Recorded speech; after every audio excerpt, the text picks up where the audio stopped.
Now, when we talk about our work, in one way or the other, we are involved in one of these three key practice areas. We build relationships. We build relationships among people, and we set up relationships between objects and entities to set up the structure. Don't we love to talk about content models? We design structure. We design the structure behind an interface, and we design structure of interactions among the interface. And then we shape it into an experience. Now, whether we work on relationships or structure or experience or all of these, we measure our work. There are certain standards and parameters that we use to measure how we are doing. But my question is, who cares for what we do? Certainly, we have managers, supervisors, our organization, and clients who have their own ways to evaluate the kind of work that we do, and we get paid for that, which is fair enough. But do the customers care for what we do? If we happen to have a conversation with a few customers for whom we have delivered a product, will they ever understand what we do? So, whether we work in content strategy, content design, content architecture, content experience, or UX writing, the message, the words, the language, the impact, the voice and tone, the confidence, this is all part of brand narrative. The entire combination of relationships, structure, and the experience, and how we make this package relevant to the customers in that moment for a change in their life. This is brand narrative. So we are very close to take this brand narrative forward outside of work on the interface.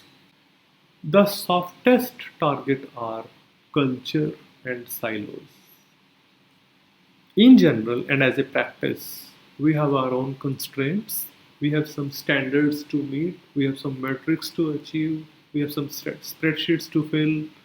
So we are happy to use our own hooks, pull up ropes, use our own boats, and move in our own directions because of the goals that we have set ourselves as a team or as a function within that business. But for silos, I call these habits. And habits can be channelized. I do not position myself as a content marketing specialist,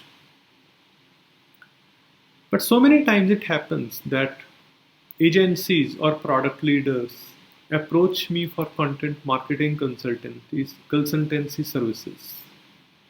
And very soon I figure out and I tell them that it's not a content marketing problem, it's a content strategy problem. You cannot hire a CMO to fix your content problem, it's not their job.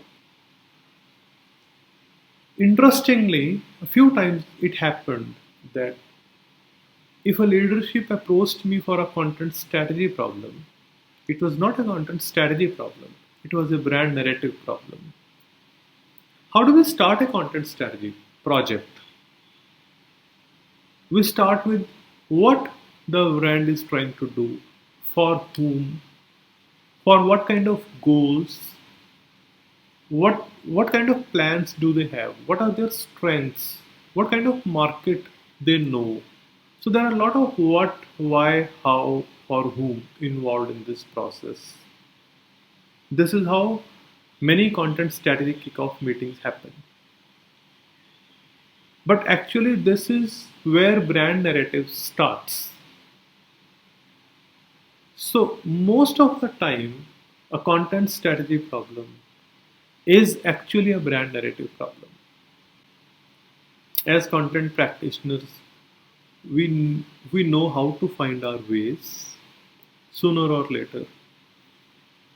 We just need to be a little more proactive and self aware for our strengths and weaknesses with respect to our team and organization, and certainly for our goals, and raise tough questions, but at the right time and for the right people. And we are already doing that. We are doing that for the product. I wish we are doing it for the brand as meticulously as we are doing it for the product and for the interface. Get into that narrative. Get into everything that makes a brand. Because everything that makes a brand makes our work.